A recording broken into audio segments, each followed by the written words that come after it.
T-Cal from Buffton Prime here joins the show. T-Cal, how are you doing, my man? Cannot thank you enough for joining the show. What's going on? Hey, let me just say this. Your show and our show, we get a lot of shit, but I think we keep it real. I can't thank you enough for joining, my man. Man, appreciate y'all. What we talking about? All right, so I'm obviously a little fired up. I really respect your tape breakdowns. You know what you're talking about. As a guy who considers myself pretty much a guru on the board, it's pretty hard to get my attention, and you've gotten it. Bro, what in the hell is going on in your professional opinion? So which side of the ball would we like to? Let's go offense first. So offense. The biggest problem is one, they never scheme for whatever opponents they're going to be facing. So if they're playing that's true. So BYU, we know this for a fact. Then I know this for a fact as well. BYU, a player sent me their scouting report, and it had the number 2 coverage that BYU ran as cover 4. And the player said, "Does this look legit to you?" I said, "I've inserted every single pass down BYU's had this year. They ran cover 4 one time the entire year. They are mainly cover 2. I said, there's no way you guys are preparing for a cover 4 team. If you watch the tape, they're running flood, which is and sail, which is a cover 4 beater. They're not running post down the field. And if you remember that game, Salter missed Omarion Miller late. That was wide open on a post. That was the first time we ran a post that entire game with the slot. So they're not attacking teams. They're not scheming specifically for the teams that they're playing. And each week I show what these teams are going to struggle at and how you beat them. Switch releases is something that's been available against every team they played that play man coverage. They don't do that. So that's a huge part of it, is the fact that I don't know if it's arrogance or incompetence, but they're saying we're going to run our plays no matter what, whoever we're going against. And you got some teams that can do that. For years, Bama could do that. It doesn't matter who, they're going to run their plays, but you're not Bama. You have to out scheme. There's no point in saying we have all these gold jackets, this NFL experience, if you don't use it. Like, what's the point of that if you're not going to scheme to beat the teams? Part of that scheme, they run 4 passing concepts: flood, spacing, which is hitches with something to the flat, number 3 receiver. They run, they have this one deep shot play that they used with Travis all last year. They have 2 posts from one side and then a deep over from the other side. Travis was usually the deep over guy. They have their old hitches that they run. And now they just added a outs from both number 2s and then goes from both number 1. Like, they go through those repeatedly. Doesn't matter who they're playing, they're going to keep running those concepts. And I don't know if you guys saw it. Did you guys see when they called 3 plays in a row? Oh yeah. I sure did. So they ran 3 deep crossing routes with just 2 receivers. Nobody else went on a route. They ran it 3 times in a row, backed up on their own side. Yep. Yeah, max protection. 3 times in a row, the exact same concept.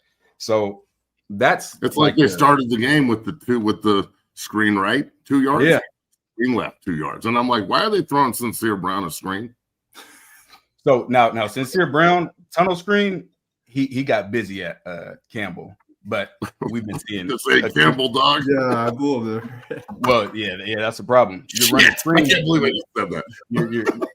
You're running screens when you know your receivers refuse to block.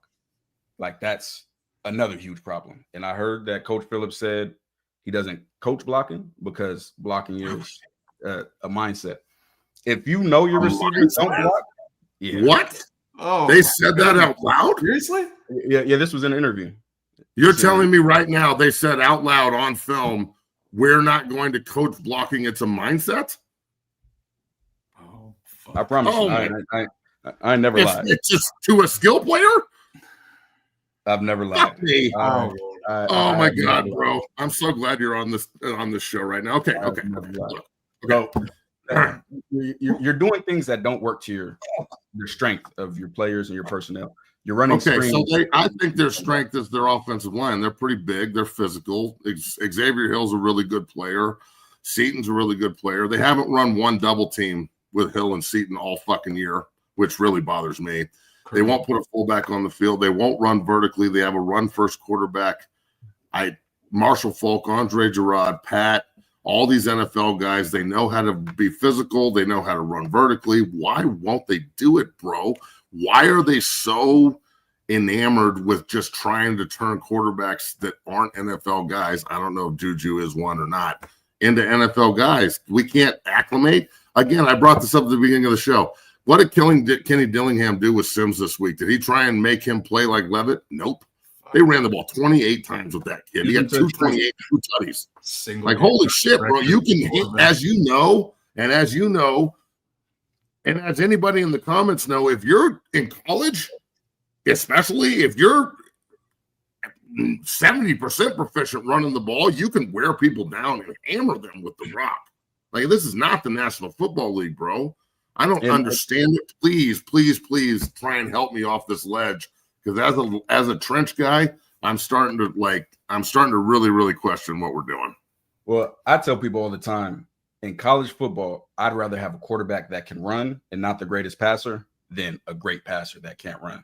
If you watch the national championship last year, Notre Dame, the entire first drive, ran quarterback power and went all the way down and scored. Yeah, they did. It can be that simple sometimes if you got a guy that can run. Jeff Sims, we remember him from Nebraska 2 years ago. Terrible. But when he's used in the right scheme, he ran for over 200 rushing yards. And Hayden Salter at Liberty had 44 touchdowns in a season.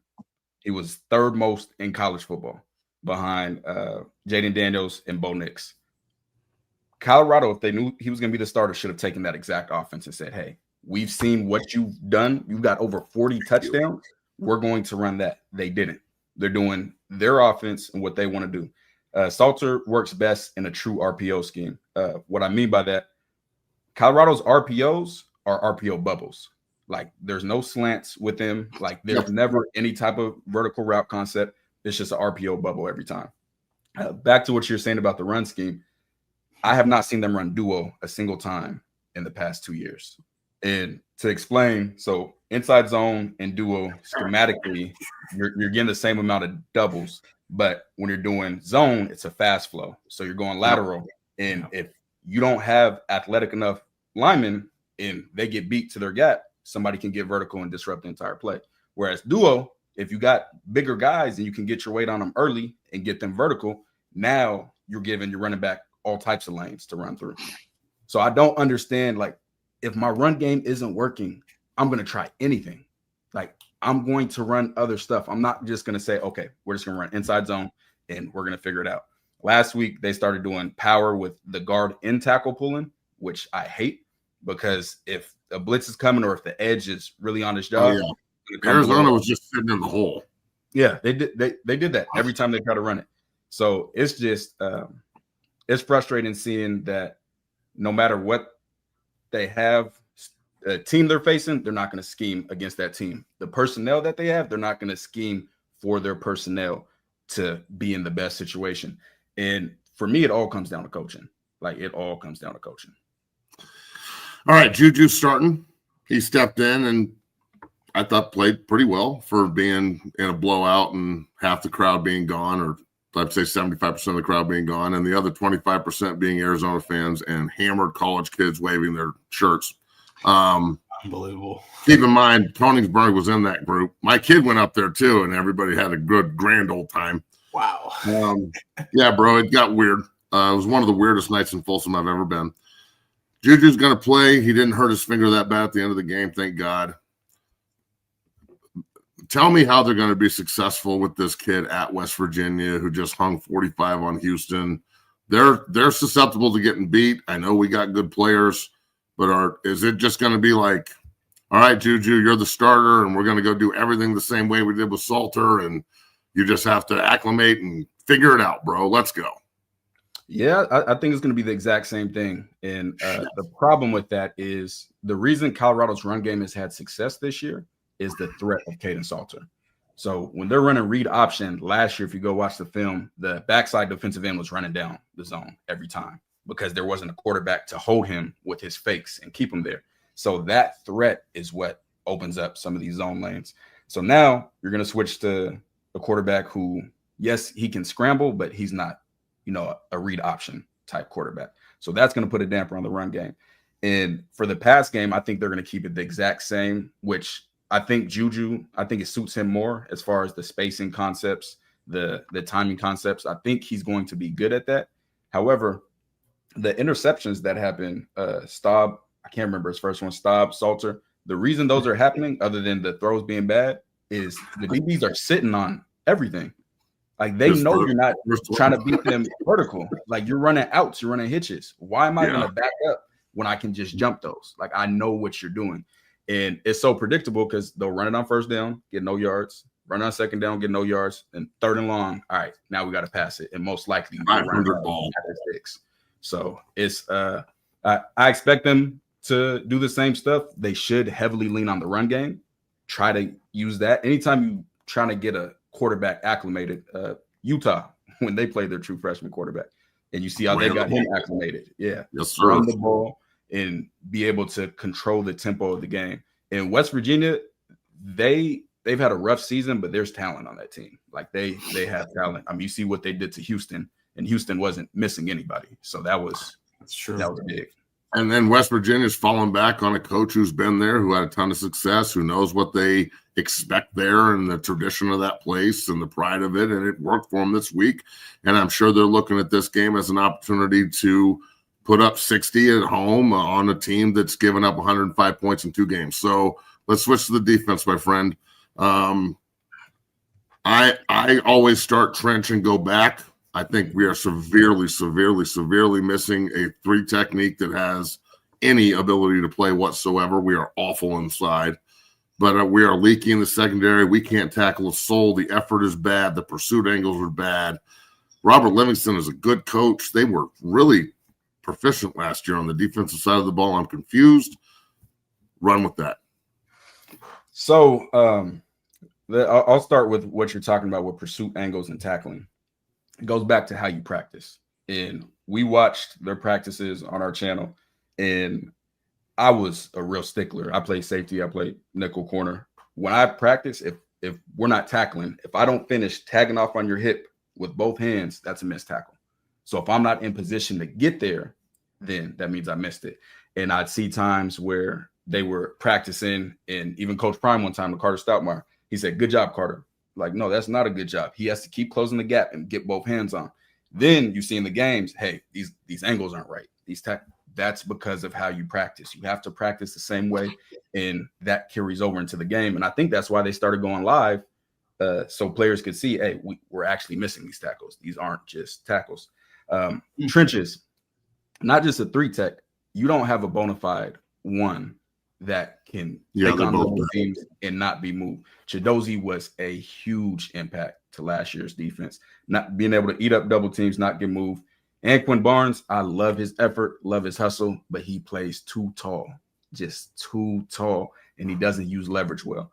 3 tech, the one I was most excited about was Tavian Coleman, and then he ended up getting injured. Amari McNeil, it's just hot and cold with him. Like he'll make some really good flash plays, and then he'll get washed 5 yards the opposite way. And when it comes to stopping the run, that's the first place that you have to be sturdy at is the interior. Then linebacker wise, Jeremiah Brown came out of nowhere and it's been balling. He reads pulls, he processes, he is great, but we don't have that from the other linebackers. And my co-host CT the Fan was saying before last week's game, I think he was like, well, Jeremiah Brown needs to have the breakout game. I said, no, it's the other linebacker, because Jeremiah Brown's seeing the pulls and he's going to box it, but the other linebacker is getting climbed and cut off, so there's nobody there to box the ball too. That's why who did we play 2 weeks ago? Utah. Utah. That's why Utah's power runs, because Utah's a gap team. So their quarterback power, it was just getting gashed because there was no other linebacker to go fit the pools how they're supposed to. And disappointed because I watched French before he got here when he was at UTSA. He had good film. Watched Reggie Hughes. He had good film. It seems like they took a step back when they got to Colorado, and you don't want to see that. So that's another time where you got to say, if somebody's playing good before, and then comes and then isn't playing good, you got to look at something. Khalil Benson was playing good at Indiana, looked terrible at Colorado, and is now balling at Indiana, who's the number 2 ranked team in the country. So there has to be a common denominator in that. Secondary wise, you could not have convinced me that Coach Prime wouldn't always have the best DB recruits in college football. Like, you would think that if there's any position that's going to be loaded to the T, it would be the secondary, and that's just not the case. They're serviceable, but they can't do what Prime wants to do when it's just mainly run man coverage. So they started to get away from that. But my safeties, Tawfiq Byer's been balling. He still has some work to do in the coverage side, but there's things that I'm seeing they don't understand. Like, they don't understand leverage. Like, they don't understand where they're supposed to be in cover 2. They don't understand in cover 2. If my number 1 receiver goes in, am I supposed to go in with him, or do I just stay out and guard grass? Like, there's stuff that is so frustrating to watch. Back to offense, I'm calling out all last week. You guys are running illegal formations. Illegal formations. I don't know if you guys saw the video that I posted, but they ran it all the week before, where it's unbalanced. They have 2 receivers covered up, and a lot of times both of them are in the backfield. Yeah, that's what got called back. Yeah, I called it before the play started. I said, this is illegal formation. I said, if he goes out for a route, this is illegal man downfield. And in my video, I said, if I was Arizona, I would clip this up, take it to the refs before the game and say, hey, when they're in this formation, they line up in it wrong most of the time. And as soon as the play went, he threw the flag. As soon as he saw Omari Miller covered up, go down the field, it was a flag. So, and to assume the ref just saw that is not like somebody probably told him, bro. Yeah, absolutely. That's what coaches do. Yeah, I don't think people know that, but coaches, when they see stuff like that on film, before game, they'll go up to them, hey, this is something I need you guys to check on. They be getting away with it, but you need to be aware. We have an iPad on the field. Yeah, exactly. Exactly. All right, so look, you're the GM. Coach Prime hires you to come in and be the general manager. Because we don't have one. It's just, I know there might be a guy who says he's the GM up there, but I ain't no GM. It's Coach Prime. What do you do, bro? How do you fix this? Because I think there's a lot of talent and potential, and I'm bullheaded on the fact that I think they can dominate the Big 12 if they can figure this out. So, first thing, obviously, Pat Shurmur got to go. You know, that's the very first thing. And I would look. So, one, he has to go, and then I would look for maybe a Division II or FCS coordinator who's balling. That's where CT the Fan brought up. Chip Kelly got found. He was at like Maine or somewhere. Like, there are creative offensive coordinators out there that can really help you. Now, when you bring the offensive coordinator in, you have to let him bring his guys in. That's the thing that's been very different at Colorado than a lot of places is offensive coordinator has none of his guys. Defensive coordinator has none of his guys, which that's not typical. That's like especially after a bad season as far as 2023. Like Saban in Alabama, he bring in new D coordinators. He's still using his guys underneath because they're winning. But if you're a failing corporation, you guys go bankrupt and you bring a new CEO in, that CEO is not keeping the same employees that ran into the ground. He's going to bring in his guys to make sure that it moves correctly. Now, Livingston, it's been inexcusable, man. Like, to get your pay doubled and then come out like this, it's inexcusable to me because I met with him when I was at Colorado, and I spoke with him specifically on how to guard Georgia Tech better as far as their run game. And what we talked about is a lot of teams, the first linebacker will be the boxer for power, and the second one will be the spiller. But Haynes King does not like running outside. He wants to get vertical. So I said, I saw you guys do this at Cincinnati. You need to have the front side linebacker be the spiller, force the ball to keep getting out, and then have your backside guy be the boxer, because he doesn't, anytime he has to go lateral, that's where he struggles at. And we talked about it, drew up on the board, etc., and they didn't do that. Another thing we talked about is quarterback play. Like, Yeah. I do. I mean, two quarterbacks have ran for over 150. Like, it's an excuse.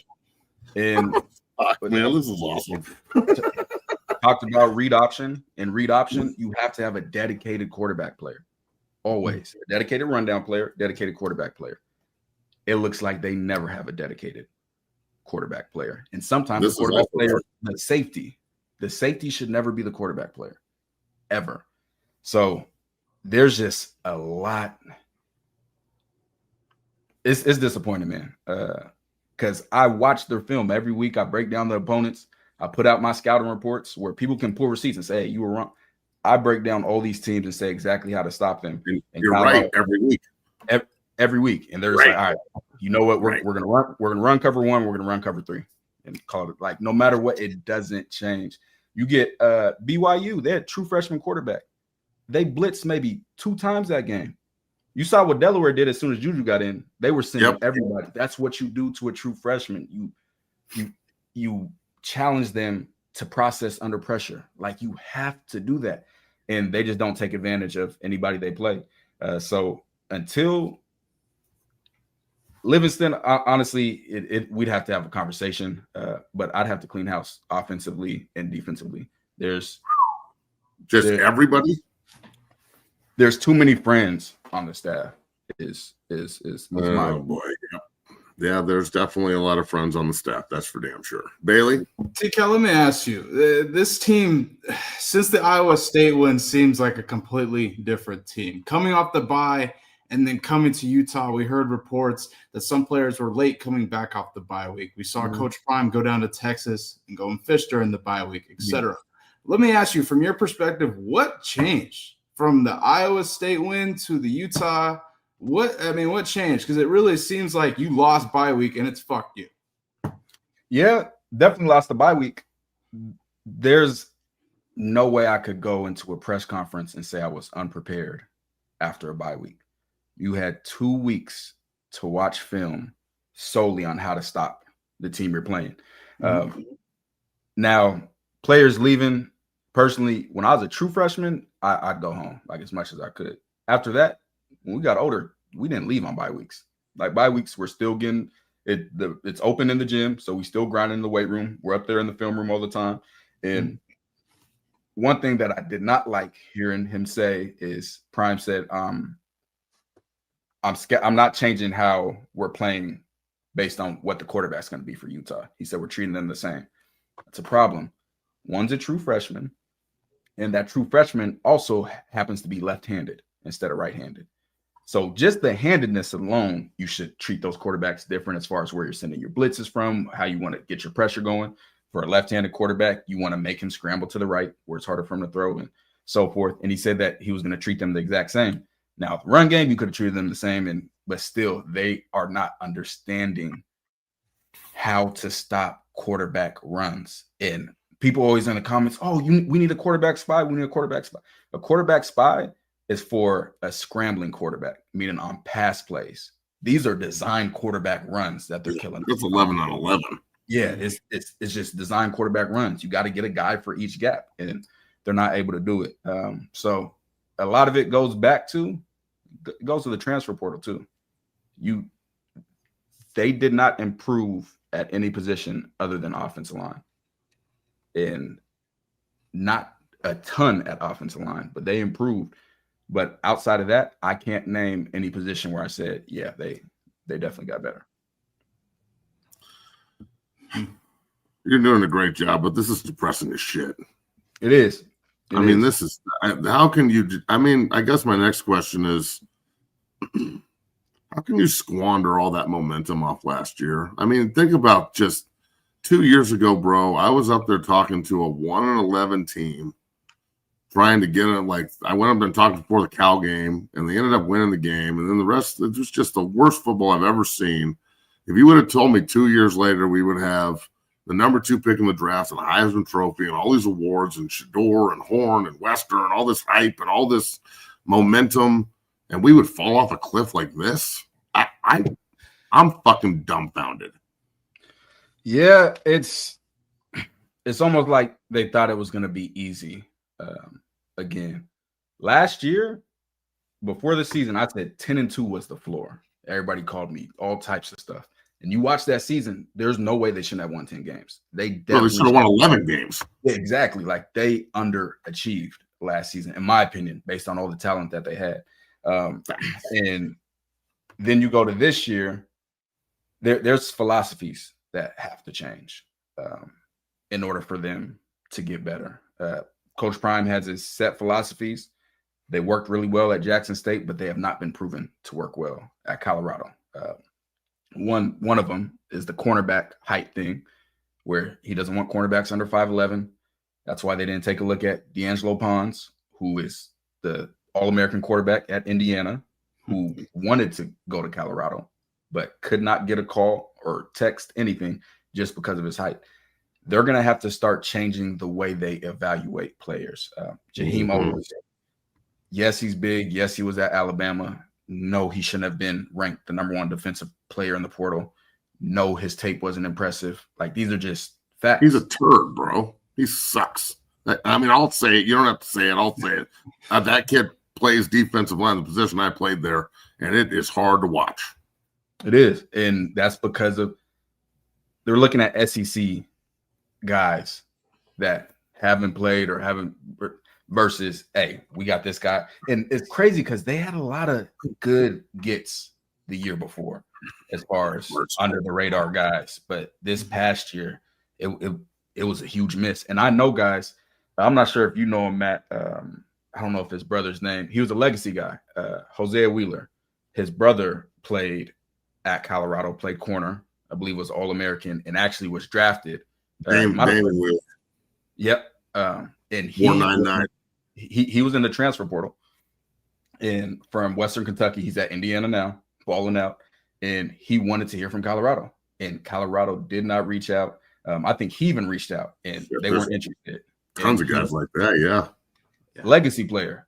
So it was a lot of misses in the transfer portal. Last year, what I really think is happening is last year you had so much talent that you were able to win, even though you weren't scheming correctly, even though you weren't preparing correctly. Now you don't have that talent, so things are starting to get exposed more. Bingo. How bad do they miss Colton Hood? I mean, he's out here in Knoxville. I mean, he might win SEC Defensive Player of the Year. And the Nikhai Hill-Green's over at Bama. I mean, he's not playing as much as I'd expect, but he'd be starting for this team. He'd look good next to Brown. Well, Bama rotates their backers, so it's not him coming in like in blowouts. Now he's in there and he's playing. So let me ask you something real quick. You just mentioned that they're enamored pretty much with the SEC guys in the transfer portal. Okay. So I'm so glad you said that. This weekend, my son got invited to Alabama for LSU. Jackson Roper, the big tackle at Cherry Creek, got invited down. They've already offered him. Kaplevik, their O-line coach, was the O-line coach here under Mel Tucker. Really good dude, good coach. So they still haven't offered Jackson Roper, and he's got Alabama and Texas A&M and Oklahoma and God knows all these other places. And we're negotiating contracts, and this kid's a bad fucking dude. Like he's a good ass player. They didn't recruit Deacon really hard. They didn't recruit Breck really hard.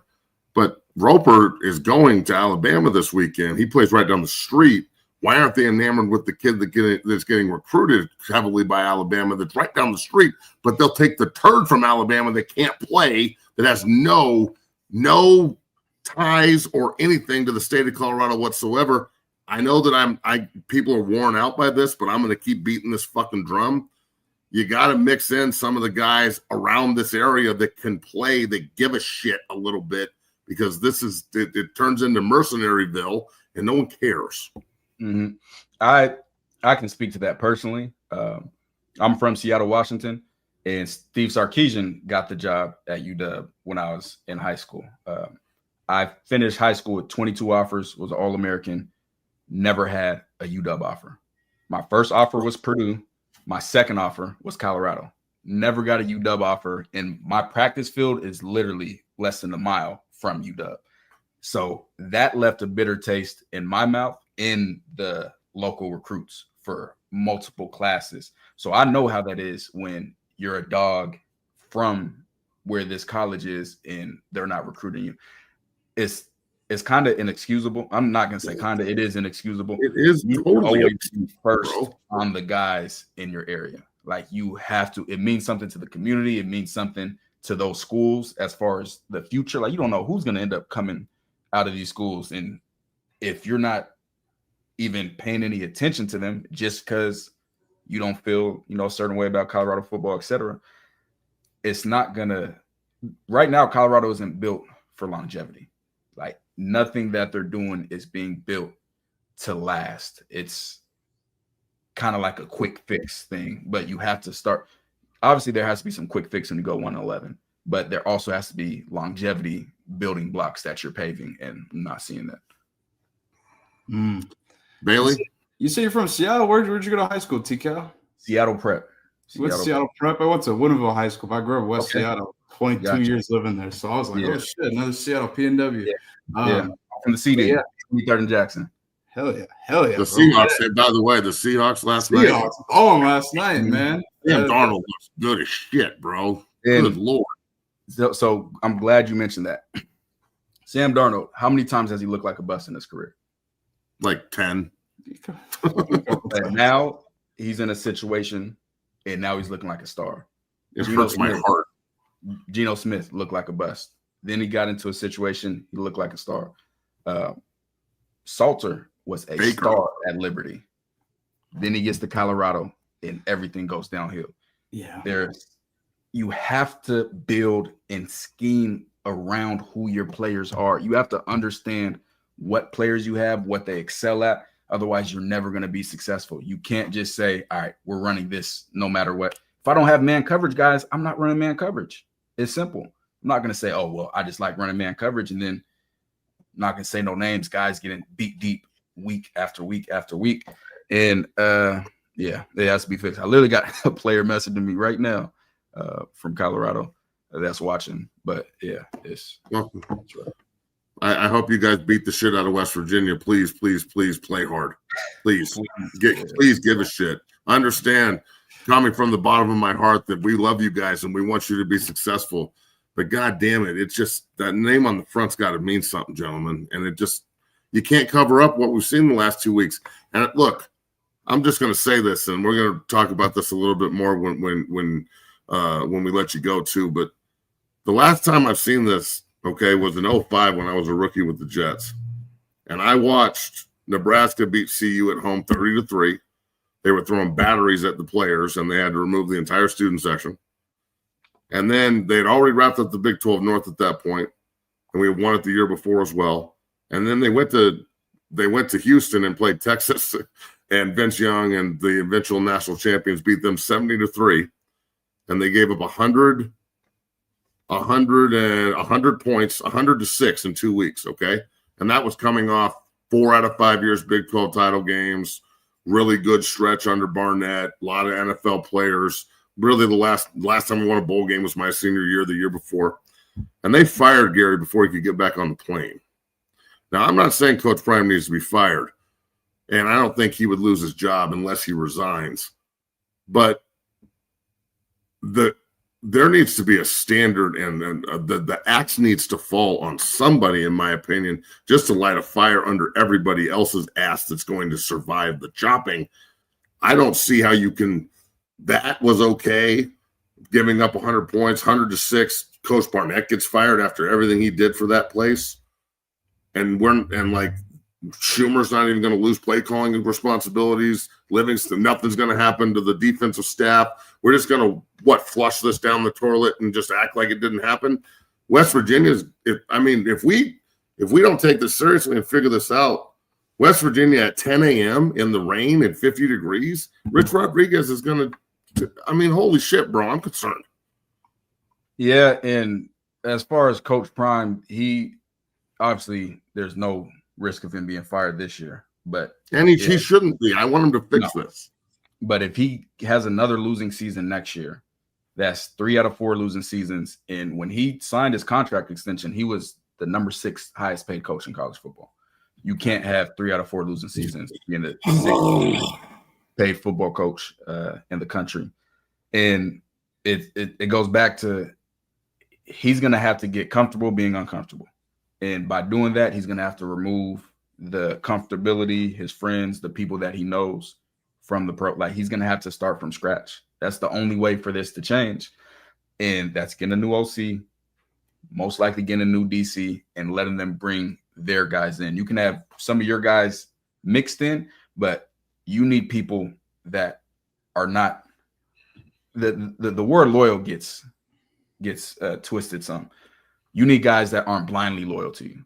I'll say that. You need guys that aren't yes men and are going to tell you and compete with you, as far as not just back down and say, okay, that's right, when they know it's not right. And they don't have that right now. It's there's nobody standing up and saying, all right, we need to do this, we need to change this. It's just going with the flow. And unfortunately, right now, the flow is downhill. So the personnel has to change. Lots of yes men. All right, Bailey, you got anything else? T-Cal, what are your expectations for West Virginia? Julian Lewis starting here for the future. What are your expectations for him in the offense? I would expect Caduceus is much more better suited for him than Caden Salter. What do you expect? What are your expectations? So I haven't watched West Virginia yet specifically. I'll be doing that this week. I did watch them against when they played Arizona. But for Juju, is really – he just needs to get in the rhythm. I don't expect him taking a bunch of deep shots. If it was me, it'd be a lot of timing concepts, mesh, want to get routes in front of his face, and depending on the run. Let the run lead him, and then let him be a game manager. People take game manager with a negative connotation, and it's really not. It's not messing up. It's taking what the defense is giving you and continuing to move the ball and get points. And that's what I think his job should be this week. Don't try to play, out of body. Just take what the defense is giving you, make the right throws and right reads. If it's not there, get rid of it. And moving forward, I think these are going to be some big games for Juju to see, is this going to be a good fit for him, and for Colorado to see if they're going to be able to do what's best for him and put him in a good situation. No doubt. I sure hope the team supports him. I hope everybody goes and plays. I mean, there's some really, really good talent on this team, and I hope that they can figure this out, because this shit is embarrassing. So, yeah. All right, my friend, how can everybody watch you and follow you and get your information, because you do a great job? Appreciate it, man. It's at Buffton Prime on all social media. We do breakdowns every week. We watch teams. We got a Patreon where we do the in-depth breakdowns and scouting reports, etc. So make sure you tap in, because TV copy doesn't always tell the full story. And no, it does not. We watch the all 22 before we, make any rash judgments. And that's why I talk the way I talk, because I've seen the issues and it's not getting corrected. So, man, appreciate y'all having me on, and we got to get CT the Fan on next time soon. Should we do sure. Yeah, for sure. I'll reach out this week and make this semi-annual here, and then I don't know, get on the phone together one of these days and start breaking down everything in depth. So, yeah. All right, my friend, keep kicking ass. We appreciate you, and I'll be looking forward to watching your stuff later in the week. All right, holla at you.